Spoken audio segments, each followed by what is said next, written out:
Hello everyone. आज की class में हम डिस्कस करेंगे जो उत्तर प्रदेश में जो लोग पुराने लोग होंगे, नए नहीं, जो 2012 के बाद वाले हैं उनको तो पता ही नहीं होगा कि कब बारिश होती थी 4 दिन से ज़्यादा। 2012 से पहले वाले लोग, 1990 के बाद वाले लोग या उसके पहले वाले लोग इस बात को बहुत अच्छे से समझ पाएंगे कि उत्तर प्रदेश में पूर्वांचल के एरिया में या इस पूरे क्षेत्र में वर्षा का पैटर्न बदल रहा है। इसको क्योंकि मैंने भी नोटिस किया और क्योंकि मैं एक ज्योग्राफर और क्लाइमेटोलॉजिस्ट हूँ तो ज़रूरी सी बात है कि इधर ध्यान तो चला ही जाता है। तो मैंने जब इसको नोटिस किया तो बहुत सारी चीज़ें हाइपर लोकल दिखी और कुछ चीज़ें जो है इम्पैक्ट ऑफ ग्लोबल वार्मिंग की भी दिखी। तो इसको हम डिस्कस करते हैं एक एक करके। तो यहाँ लिखा भी है changing rainfall patterns in Uttar Pradesh and Purvanchal और an analytical view of atmospheric shifts, global warming drivers and इसके बाद जो उसका इम्पैक्ट होगा एग्रीकल्चरल वल्नरेबिलिटीज, मतलब जो कृषि में दिक्कतें आएंगी वो। तो क्या क्या दिक्कतें आएंगी ये भी हम समझेंगे। तो पहली तरफ आते हैं। तो यहाँ करंट मॉनसून कॉन्टेक्स्ट को मैंने ध्यान में रखा है। अभी आप बारिश को देख रहे होंगे तो बहुत से लोग वेदर पैटर्न को बार बार देखते रहते हैं। तो अभी मैंने 2-3 पहले के ये डेटा लिए तो इसमें देखा कि आप ध्यान से देख रहे होंगे कि ये जो मध्य प्रदेश वाला ये जो क्षेत्र है यहाँ अच्छा खासा क्लाउड लगा हुआ है। और एक मिनट थोड़ा पेन को पतला कर लूँ मैं। और यूपी में भी आप जब आएंगे तो इस वाले क्षेत्र में ये पूरा क्लाउड कवर है एकदम। जो इधर का ईस्ट वाला पार्ट है आप यूपी का देखेंगे, खास करके उत्तर प्रदेश से इधर क्लाउड कवर थोड़ा कम है ना। तो ऐसा क्यों है इसको हम देखेंगे ही, और यहाँ पर इतना ज़्यादा क्लाउड कवर क्यों है ये भी समझेंगे। तो आते हैं आगे थोड़ा, तो देखते हैं क्या है। तो पहले शिफ्टिंग रेनफॉल मैकेनिज्म। तो ऐसा क्यों हुआ? क्योंकि जो वर्षा कराने वाले मैकेनिज्म होते थे, जो प्रक्रियाएं होती थी ना, वो शिफ्ट हो गई हैं, वो बदल गई हैं। और उनके बदलने के पीछे जो सबसे बड़ा कारण है वो है ग्लोबल वार्मिंग। तो ग्लोबल वार्मिंग ने किया क्या होगा, उससे हुआ क्या है आप देखेंगे। अब जरा मैं कुछ की ऑब्जर्वेशंस को बताता हूं जो आप देखें, जिसको मैंने भी ऑब्जर्व किया था। पहली चीज, लॉस ऑफ यूनिफॉर्मिटी। पहले क्या होता था, क्लासिक कंटिन्यूअस मॉडरेट शावर्स, जैसे मुझे याद है अपना बचपना कि 2-2, 3-3 दिन, 4-4 दिन तक वर्षा होती रहती थी, झिमझिम झिमझिम रिमझिम रिमझिम करके। और 2-1 दिन बाद आगे आते थे। मेरा घर गांव में था तो उसके सामने एक बड़ा सा गड्ढा होता था, पूरा गड्ढा भर जाता था बरसात के बाद। और मैं छुट्टियों के मजे लेता था कि अब कहाँ स्कूल जाना है, लगातार वर्षा हो रही है। आपने नहीं देखा होगा, आप देखेंगे कि सडन 2 घंटे में रेनफॉल बहुत ज़्यादा होगी, फिर बंद हो जाएगी, धूप निकल जाएगी, या बहुत हो जाएगी तो 6-7 घंटे की वर्षा होगी, है ना। लेकिन वो बहुत लंबे समय तक रिमझिम वाली वर्षा नहीं होगी। तो ये चेंज हुआ है ये पैटर्न में। और जो बूढ़े लोग होंगे, जो पुराने लोग होंगे, या जो मेरी जनरेशन के लोग होंगे, उन्होंने इस बात को नोटिस किया होगा।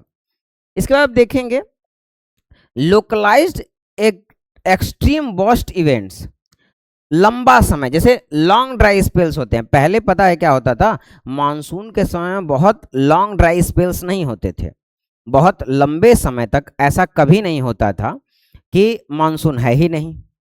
अभी क्या होता है कि मानसून का सीजन चल रहा है, सपोज जुलाई चल रही है, 15 दिन लगातार धूप निकली हुई है और गर्मी लग रही है, अपरंपार गर्मी है, आप उससे जूझ रहे हैं, अरे बहुत गर्मी है यार, इतनी गर्मी बर्दाश्त नहीं हो रही। और पता चला कि 2-3 घंटे 4 घंटे बाद अचानक क्लाउड आया, इतनी वर्षा हो गई कि अरे बाप रे ये क्या हो गया, और उसके बाद फिर वापस से वैसे ही गर्मी। तो ये एक इम्पैक्ट आया है कि लॉन्ग ड्राई स्पेल्स बढ़ गए हैं। पहले मॉनसून के समय में बहुत लंबे ड्राई स्पेल्स नहीं होते थे, जनरली मैं बता रहा हूं, हमेशा ऐसा नहीं होता था, कभी कभी तो होते ही थे। Increasing broken by violent high intensity rainfall over, अब कहीं कहीं पर बहुत तेज रेनफॉल हो जाती है कुछ ही समय में, ये मैंने बता ही दिया आपको। इसके बाद है ईस्ट वर्सेस वेस्ट डिस्पैरिटी। अब जब आप ईस्टर्न यूपी को देखेंगे, खास करके पूर्वांचल वाले एरिया को देखेंगे, तो यहां पर क्या है, परसिस्टेंट सीजनल रेन डेफिसिट। अब यहां पर ना आईएमडी की भी ये रिपोर्ट है कि 20 से 25% आप देखेंगे ना, ईस्ट यूपी में जो रेनफॉल हुई है वो कम हो गई है पहले से, मतलब इतना ज्यादा। Western UP witness frequent localised excess. Western UP में लोकलाइज्ड एक्सेस मतलब लोकल एरिया में अच्छी खासी बारिश हुई है, लेकिन वो भी अमाउंट तो ओवरऑल कम हुआ है। यहाँ पर आप देखेंगे delayed onset and early retreat. Delayed onset का मतलब है कि मॉनसून आता है बहुत लेट। आप देखेंगे मॉनसून के आने का जो समय है ना वो थोड़ा लेट हो गया है और जाने का समय पहले हो गया है। अब जैसे अगस्त चल रहा है तो सितंबर के लास्ट में जाता था मानसून, 23 सितंबर 24 सितंबर के आसपास का समय होता था। लोग कहते थे कि हथिया नक्षत्र है, झूम झूम के बरसेगा, बहुत तेज हवा आती थी, आंधी आती थी, अंधड़ चलती थी और उसमें वर्षा होती थी। लेकिन वो वाला जो सीजन है ना परसिस्टेंटली कम हो गया है। वो तेज हवाओं वाली जो वर्षा का समय है सितंबर, जो कि पूर्वांचल में बाढ़ लाने का समय हुआ करता था, अब वो डिलेड जो मानसून से वर्षा होती थी, बाद में वाले मानसून से, या कह सकते हैं रिट्रीटिंग मानसून से आने वाला जो मानसून लौटता था, उससे रेनफॉल पैटर्न कम हो गया है, रेनफॉल कम हो गई है। क्यों? क्योंकि वो मानसून वापस चला जाता है जल्दी से, है ना।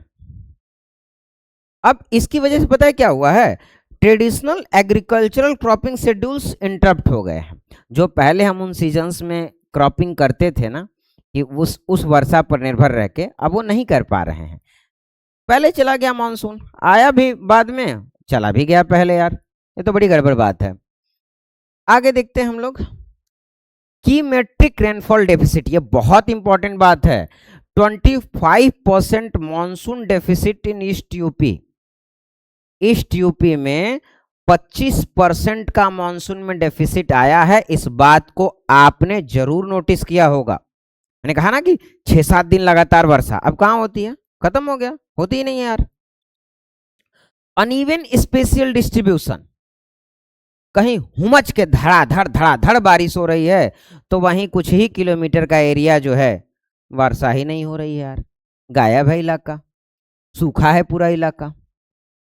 According to long term Indian Meteorological Department, IMD का जो डेटा है, लॉन्ग टर्म डेटा है, ये क्या कह रहा है, monitoring eastern Uttar Pradesh regularly record a cumulative seasonal rain deficit exceeding 20 to 25% below normal levels. मतलब जितने लेवल पे वर्षा होती थी उससे 20 से 25% वर्षा कम हो गई है।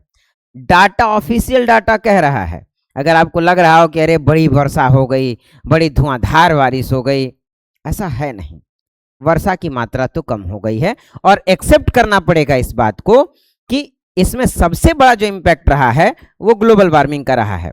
हाइपर लोकल भी चीजें हैं। पहले क्या होता था, बहुत सारे पूर्वांचल के एरिया में बड़े बड़े पेड़ हुआ करते थे, उन पेड़ों से इवेपोरेशन होता था तो जो बादलों की आर्द्रता है वो बढ़ जाती थी और रेनफॉल हो जाता था।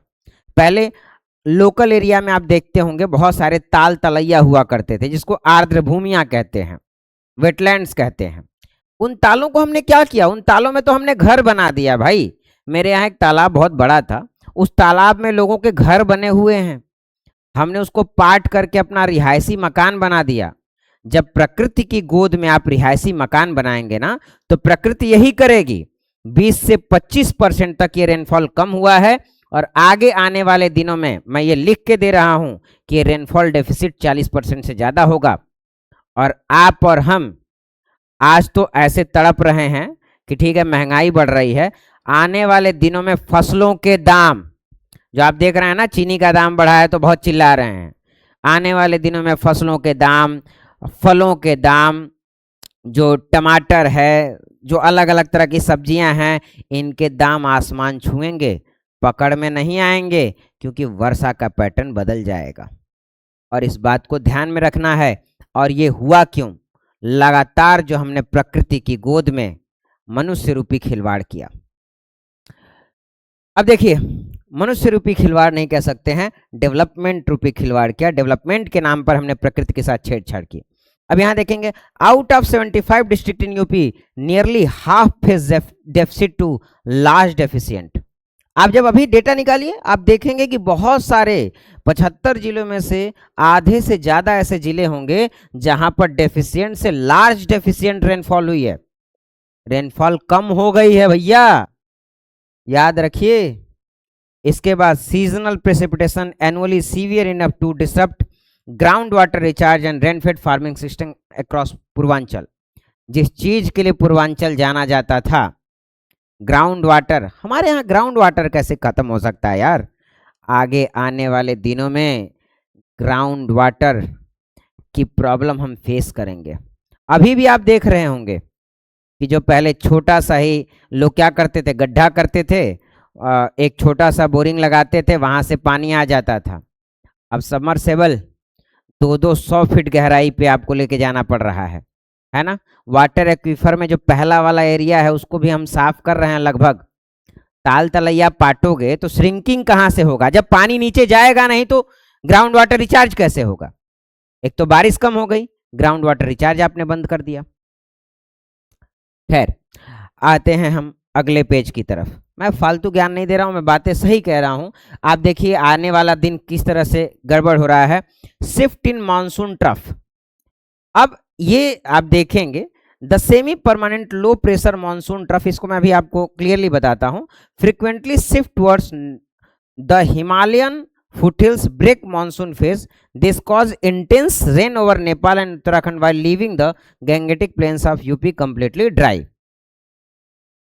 पहले आप देखेंगे ध्यान से तो ये वाला जो मान लेते हैं हम इंडिया का जो ये पार्ट है, तो यहाँ से बे ऑफ बंगाल से पहले मानसूनी विंड्स उठती थी और ये मानसूनी विंड्स ऐसे एंटर करती थी और हिमालय को लेकर के आती थी और ये नॉर्थ इंडिया तक एंटर करती थी, लेकिन नॉर्थ इंडिया में खास करके हमारे पूर्वांचल की तरफ। लेकिन अब ये शिफ्ट हो करके यहाँ ऊपर ही की तरफ रह जा रही हैं, है ना। और इस वजह से हम ये देख पा रहे हैं कि ऊपर के इलाके में यानी कि हिमालय के फुटहिल्स में वर्षा ज़्यादा है, लेकिन दक्षिण की तरफ का इलाका जब आप देखेंगे यूपी के जो तराई जिले हैं वहां तो वर्षा है, लेकिन उसके दक्षिण के जिलों में वर्षा का अमाउंट कम हो गया है, डेफिशिएंट वर्षा हुई है। तो ये क्यों हुआ? क्योंकि जो मॉनसून विंड्स नॉर्थ की तरफ साउथ की तरफ खिसक के आती थी वो नॉर्थ की तरफ अल्टर्ड कर गई हैं। इसके पीछे रीजन है, क्योंकि हुआ क्या है, ये बहुत कठिन टॉपिक है लेकिन फिर भी मैं कोशिश करता हूं आपको समझाने की। आप जब देखेंगे तो ये हमारा ग्लोब है, बहुत छोटा है लेकिन प्यारा सा है। इस पर ये जो ऊपर का इलाका है ये नॉर्थ पोल है और नॉर्थ पोल पर ग्लेशियर्स थे, और ये इधर साउथ पोल है। क्योंकि नॉर्थ पोल पर ज़्यादा कॉन्टिनेंट्स हैं और यहाँ डेवलपमेंट ज़्यादा है, तो नॉर्दर्न हेमिस्फीयर में इस तरफ का टेम्परेचर ज़्यादा बढ़ रहा है। जब इस तरफ का टेम्परेचर ज़्यादा बढ़ रहा है, ठीक है, तो एक हमारे यहाँ आप लोगों ने कई बार सुना होगा कि ऊपर ऊपर हवा आती है ठंड के दिन में, जिसको हम बोलते हैं वेस्टर्न डिस्टर्बेंस, और आ करके भारतीय मानसून को भारत में ठंड के दिनों में वर्षा कराती है वेस्टर्न डिस्टर्बेंस। पंजाब, हरियाणा या वेस्टर्न यूपी में ये जो वेस्टर्न डिस्टर्बेंस कभी ठंड में आया करता था, ये फ्रिक्वेंटली कभी कभी समर सीजन में भी ट्रांसफर होके आ जा रहा है। क्योंकि ये वाला जब एरिया हीट हो जा रहा है ना, ये वाला एरिया जब हीट हो रहा है तो पहले जो वेस्टर्न डिस्टर्बेंस का इलाका ऊपर की तरफ हवा शिफ्ट होके जाती थी वो दक्षिण में ही रह जा रही है, क्योंकि प्रेशर डिफरेंस ज़्यादा नहीं बन रहा है। इसको हम बोलते हैं प्रेशर ग्रेडियंट। क्योंकि यहाँ पर जब लो प्रेशर यहाँ भी जनरेट हो जाएगा, इधर भी है, तो भाई वो कहाँ जाएगी? ना ऊपर जा पा रही है ना नीचे की तरफ जा पा रही है। इस वजह से समझ में आया होगा तो ठीक, नहीं तो कोई बात नहीं। आप फिलहाल बस इतना समझिए कि जो मानसून विंड्स ऐसे एंटर करती थी, south west monsoon wind Himalaya से टकरा करके नॉर्थ इंडिया के मैदानों में वर्षा करती थी, वो हिमालय की तलहटी में वर्षा करने लगी। Altered depression tracks. Low pressure system LPS originating in the Bay of Bengal traditionally move northwestward directly through Purvanchal, modern atmospheric track curving further south across. अब इसको देखिए, इसमें अल्टर डिप्रेशन ट्रैक क्या हुआ है, इसको फिर से वही चीज समझना पड़ेगा कि होता क्या था। कि पहले जब वो मानसून की विंड्स इंडिया में एंटर करती थी तो नॉर्थ इंडिया में खास करके यूपी और बिहार की तरफ की जो वर्षा होती थी, तो ये कुछ साउथ वेस्ट मानसून विंड्स इस तरीके से आती हैं और एंटर करती हैं और इधर पहाड़ों से टकरा करके ऐसे अल्टर्ड होके इधर की तरफ आती हैं। ठीक, अब एक बात को ध्यान रखना है, पहले बे ऑफ बंगाल का टेम्परेचर अरेबियन सी से ज़्यादा था। ठीक, लेकिन ग्लोबल वार्मिंग की वजह से अरेबियन सी का टेम्परेचर भी बढ़ गया है। तो जब बे ऑफ बंगाल का टेम्परेचर अरेबियन सी से ज़्यादा था तो इस वजह से इस वाले एरिया में लो प्रेशर का एरिया ज़्यादा बनता था, तो हवाएं उठी हुई अपने साथ मॉनसून को लेकर के नॉर्थ में एंटर करती थी। लेकिन हुआ क्या, क्योंकि अरेबियन सी का टेम्परेचर ज़्यादा हो गया बे ऑफ बंगाल से, तो अरेबियन सी की तरफ भी बन गया एक तरह का लो प्रेशर एरिया, यानी कि बे ऑफ बंगाल का प्रेशर थोड़ा सा अरेबियन सी से ज़्यादा है, तो ये जो हवा को ऊपर से जाना चाहिए था वो यहीं से बीच से ही मुड़ करके, और आप देखेंगे कि उड़ीसा और एमपी के बीच वाले एरिया में आकर के शिफ्ट हो गई, यानी कि सेंट्रल इंडिया में इससे वर्षा होने लगी। जो कभी यूपी की तरफ आकर के मानसूनी वर्षा होती थी वो कम हो गई। तो ऐसा क्यों हुआ? ऐसा इसलिए हुआ क्योंकि इम्पैक्ट है किसका? ग्लोबल वार्मिंग का, जिसकी वजह से हम आज के समय में देख रहे हैं अरेबियन सी का टेम्परेचर क्या हो रहा है? इंक्रीज हो रहा है। अरेबियन सी का मतलब हिंदी में अरब सागर। ठीक है जी। इसके बाद हम बढ़ते हैं आगे की तरफ। बहुत बढ़िया। अब ये बहुत इंपॉर्टेंट चीज है, इसको हम बोलेंगे साइंटिफिक डायनामिक्स में थर्मोडायनेमिक कपलिंग क्लॉजिंग क्लैप्रियन रिलेशन। ये आपको क्लॉसियस क्लैप्रियन रिलेशन वगैरह नहीं पढ़ना, बस इतना आप समझिए कि ग्लोबल टेम्परेचर क्योंकि 1 डिग्री सेल्सियस बढ़ चुका है, तो जब ग्लोबल टेम्परेचर 1 डिग्री सेल्सियस बढ़ेगा तो एयर की वेपर को ग्रहण करने की जो क्षमता है वो 7% बढ़ जाएगी, और जब वेपर धारण करने की क्षमता बढ़ जाएगी तो नेचुरल सी बात है कि उस वेपर से जल्दी से कंडेंसेशन नहीं होगा। जो हवा पहले कम भूखी होती थी वो हवा अब ज्यादा भूखी हो गई। पहले 7% कम खाना खा रही थी, अब 7% ज्यादा खा रही है कि नहीं? तो पेट बाद में भरेगा ना, तो इतना जल्दी थोड़ी ना वो हवा अपने पानी को कंडेंस करेगी, क्योंकि वाटर इनटेक करने की क्षमता बढ़ गई।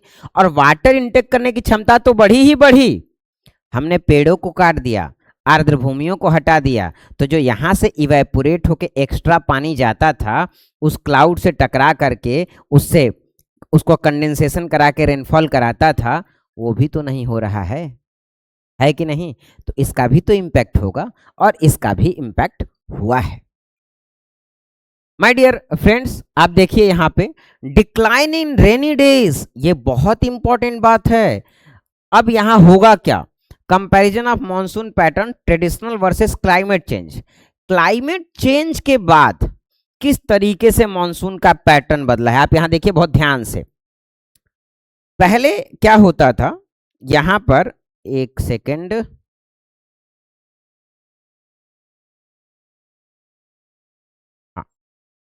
इसको मुझे थोड़ा ऊपर लेके जाना है।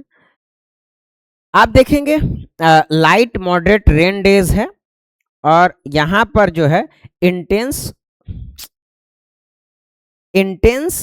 शॉर्ट स्पेल्स डेज है, और यहां dry spells no rain days है, जब बारिश ही नहीं होती है। अब ध्यान दीजिएगा, पहले क्या होता था, लाइट मॉडरेट रेन्स यानी कि जो रिमझिम वर्षा होती थी वो लगभग 65 दिन के आसपास होती थी। मेरे भैया रे भैया, वो वर्षा 65 दिन होती थी, और ग्लोबल वार्मिंग के बाद घट के वो सिर्फ 25 दिन रह गई। इसके बाद आप देखिए इंटेंस शॉर्ट स्पेल्स डेज। आपको ध्यान होगा, अगर आप पुराने हैं, जैसे हमारे सामने आशीष भैया बैठे हैं, लगभग 48-50 साल के हैं, आपने नोटिस किया होगा कि पहले बहुत कम समय में बहुत तेज वर्षा बहुत कम होती थी, रिमझिम वर्षा ज्यादा होती थी। और वहां देखिए भी है, भी डाटा भी कह रहा है कि इंटेंस शॉर्ट स्पेल, कम ही समय में ज्यादा वर्षा सिर्फ 10 दिन होती थी, लेकिन अब वो दिन 25 दिन हो गए बढ़ के। और आप नोटिस करिए अभी आजकल क्या हो रहा है, ज्यादा वर्षा कम ही समय में हो जा रही है, झमझम झमझम धड़ धड़ धड़ धड़, यही तो हुआ है। Dry spells no rain days, पहले आपने एक चीज ध्यान दिया होगा, अनलेस कि सूखा का सीजन ना रहा हो, जो सूखा रहित दिन मतलब मानसून के समय में 45 दिन ही ऐसे होते थे जब वर्षा नहीं होती थी, लेकिन अब ये दिन बढ़ के 70 दिन हो गए, वर्षा नहीं होती है। ये एवरेज है, इस साल का मत जोड़िएगा, ये एवरेज है लगभग 5-7 साल 8 साल का, 2018-19 से आप नोटिस करिए ये हो रहा है। और ये डाटा सपोर्ट कर रहे हैं भैया, ये आईएमडी के डेटा हैं, मैं अपने घर से नहीं लेके आया हूं।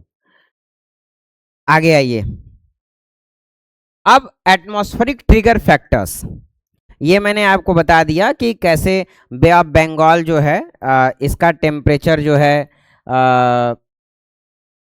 लोकलाइज कनेक्शन करता, जैसे rapid sea surface temperature warming in the Bay of Bengal creates localise convection storms neither then rather than sustained long range monsoon depression। हुआ क्या है, क्योंकि बे ऑफ बंगाल का भी टेम्परेचर बढ़ा है, हालांकि अरबियन सी का इससे ज्यादा बढ़ा है, तो बे ऑफ बंगाल का टेम्परेचर बढ़ने की वजह से मानसून विंड्स ऊपर तो गई, लेकिन साथ में फिर तो वापस से तो फिर बादल बन गया। तो इससे होता क्या है, कन्वेक्शनल रेनफॉल होती है, संवहनीय वर्षा इसको हिंदी में बोलते हैं। बादल बना ऊपर और वापस से फिर गर्मी की वजह से फिर बादल बन गया, तो जिस बादल में आर्द्रता पहले 90% के आसपास थी, वहां फिर एक्स्ट्रा बादल मिल गया तो उसकी आर्द्रता 100% हो गई, तो कंडेंस होकर वर्षा हो गई। तो जो पहले मानसून विंड्स उत्तर प्रदेश या एंटर कर जाती थी ग्राउंड एरिया में, उससे अधिकांश वर्षा तो बंगाल की खाड़ी में ही हो जा रही है। तो बंगाल के खड़िए में बुनिया पड़ गई, तो आपके यहाँ कहाँ से आके पड़ेगी भैया, नहीं पड़ेगी। क्यों, क्योंकि वो वहां पे ज्यादा वो मानसून विंड्स ने वर्षा कर दी। Intrusion of dry winds, frequent mid latitude dry westerly winds infiltrate northwest India, suppressing cloud development over western and central Gangetic plains। पश्चिम से बहुत सारी सूखी हवा, आप देखते होंगे पछुआ जब आता है तो लोग कहते हैं अरे यार पछुआ चलने लगा, इस साल लग रहा है कि मानसून गड़बड़ा जाएगा। क्यों, क्योंकि वो सूखी हवा है, और सूखी हवा भूखी हवा है। वो क्या करेगी, जो अपने साथ मानसून लेकर के आई हुई हवा थी उसके वेपर को उड़ा देगी, तो वर्षा होने की संभावना कम हो जाएगी।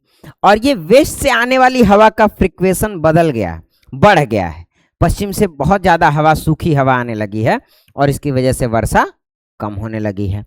इसके बाद convective extreme rain, thermal heating creates powerful localised convecting clouds resulting in intense short duration rain bouts rather than, ये तो मैंने बता ही दिया कि कन्वेक्टिव एक्सट्रीम रेन हो गया है, कहीं कहीं पर बहुत ज्यादा बारिश। आप देखेंगे कि 2 ही 3 घंटा में इतनी बारिश पड़ेगी, पता चला लोग पानी में तैर रहे हैं, अरे बप्पा ये क्या हो गया। क्यों, क्योंकि कन्वेक्टिव एक्सट्रीम रेन्स कहीं कहीं पर बहुत ज्यादा वर्षा हो जा रही है। ओह, चलिए भैया देखिए अगला बात, सोशियो इकोनॉमिक इंपैक्ट इसका क्या हुआ है। एग्रेरियन स्ट्रेस इन पूर्वांचल, खेती बदल जाएगी पूर्वांचल में, कैसे बदलेगी, तो आप देखिए भैया 3 बातें हैं। Agricultural operations in east UP rely heavily on timely monsoon rains, delayed precipitation, jeopardise, kharif, paddy nursery sowing and transplanting. पहले रोपनी बड़ा टाइम से हो जाती थी, क्या अब रोपनी टाइम से हो पा रही है वर्षा वाली, नहीं, वर्षा ही टाइम से नहीं हो रही तो रोपनी कहाँ से आप करेंगे, धान का बिया वैसे ही पड़ा हुआ है, अब पानी चला के रोपनी करनी पड़ी। और ध्यान रहे ग्राउंड वाटर भी नीचे चला गया है, जो पंप थोड़े से ही नीचे गाड़ने पे हवा धड़धड़ा के पानी देने लग रहा था, उसकी बोरिंग गहरी करानी पड़ रही है ना। अब कितना गहरी कराइएगा, एक समय के बाद वो पनिया तो खत्म हो जाएगा। तो ध्यान में रखना है, ये डेवलपमेंट को थोड़ा सा कम स्लो करिए, और ध्यान रखिए अपने आसपास गड्ढे वगैरह बनाइए जिसमें बरसात का पानी इकट्ठा हो, और जब वो पानी इकट्ठा होगा तो ग्राउंड वाटर रिचार्ज होगा। ठीक, extended dry spells force over reliance on ground water extraction depleting aquifers, ये मैंने बता दिया। जब ड्राई डेज बढ़ जाएंगे, लगभग 75 के आसपास ड्राई डेज हैं जब वर्षा नहीं हो रही है, तो क्या करेंगे आप, धान के खेत में पानी चलाएंगे, और जब पानी चलाएंगे तो नीचे का ग्राउंड वाटर वैसे ही खत्म हो रहा है और ज़्यादा खत्म होने लगेगा। पता चलेगा नल चला रहे हैं, खाली भसर भसर नल कर रहा है, पानी के नाम पे रद्दी कुछ नहीं आएगा। माटी खाइएगा, पानी तो नहीं पीजिएगा। तो ध्यान रहे, बड़ा खराब हालत है भैया ग्लोबल वार्मिंग से। ये उसी चीज को थोड़ा सा ऐसे दिखा दिया गया है, कोई मतलब नहीं है इसका। यहाँ आ जाइए, स्ट्रेटेजिक एडेप्टेशन प्लान क्या हो सकता है। तो पहले हमको रेजिलिएंट सीड्स को लाना होगा। Promote short duration and drought tolerant paddy varieties. हमें जैसे एक स्वर्णा नाम का धान है, अगर आप इसको कम भी पानी देंगे तो ये हो जाता है। तो हमें ऐसे धान की वैरायटी को लाना होगा जो छोटे से ही समय में हो, और अगर सूखा भी पड़े तो सूखा भी सह लें, है ना। तो ऐसे धान की वैरायटी को लाना होगा, रेजिलिएंट सीड्स। दूसरा, micro irrigation, drip irrigation, sprinkler irrigation, जिसमें थोड़ा थोड़ा हम पानी को छिड़क रहे हैं। पानी को बहुत ज़्यादा ये नहीं कि मोटर चलाएं भर भर भर भर भर भर भर भर खेत में पानी जाए, ना ना, अब वो गलती नहीं करना है। पानी को जितना बचा सकते हैं उतना बचाइए, क्योंकि ग्राउंड वाटर खत्म हो जाएगा ना। तो अभी तो आप जो है वो 20 रुपए 30 रुपए का पानी पी रहे हैं ले करके, 100 रुपए में गंदा पानी खरीदिएगा, ये हालत होगा। तो पानी बचाइए। मैं कई लोगों को देखता हूँ गाड़ी धोने में 50 लीटर पानी वेस्ट कर देते हैं। काहे? मत वेस्ट करिए। इसके बाद फेज रेन वाटर हार्वेस्टिंग, ये बहुत जरूरी चीज है। Rejuvenate farm ponds, Amrit Sarovars for local runoff storage. जो पानी बह के निकल जाता है उसके लिए वही जो ताल तलैया को पाट के घर बना लिए हैं। अरे मेरे घर के बगल में भी हैं चाचा, पाट के जो घरवा बना लिए हैं उसको कोशिश करिए कि पीछे कम से कम एक गढ़ैया बना लीजिए। नहीं बनाइएगा ना तो फिर दिक्कतें आएंगी। और थोड़ा आसपास सबको और प्रमोट करिए, कई गड्ढे वगैरह बनाए जो पानी बह के निकल जा रहा है ना वो स्टोर हो, क्योंकि जब कम समय में तेज वर्षा होगी ना तो पानी बह के निकल जाएगा, वो स्टोर होके ग्राउंड वाटर को रिचार्ज नहीं करेगा। लेकिन अगर आप गड्ढे गड्ढिया बनाए रखेंगे तो उसमें पानी स्टोर होके ग्राउंड वाटर को रिचार्ज करेगा। अगला है हाइपर लोकल अलर्ट्स। हमें कुछ एआई वेदर एडवाइजरी सिस्टम्स बनाने हो चाहिए फार्मर्स के लिए, जिससे फार्मर्स पहले से तैयार हों कि कहीं तेज वर्षा ना आ जाए, कहीं दिक्कत ना हो जाए। हालांकि ये मानसून वाले जितने सिस्टम्स हैं इस पर तो अब रिलाई करना ही बेकार है, क्योंकि ग्लोबल वार्मिंग ने वर्षा का पैटर्न इतना बदल दिया है कि कोई भी क्लाइमेटोलॉजिस्ट, कोई भी मेट्रोलॉजिस्ट एक्सपर्ट इसको इतनी जल्दी क्या कह सकते हैं गेस ही नहीं कर पाएगा। बाकी कैसी लगी क्लास, क्या सोचते हैं आप, कमेंट जरूर करिएगा और मिलते हैं अगली वीडियो में। तब तक के लिए सबा खैर।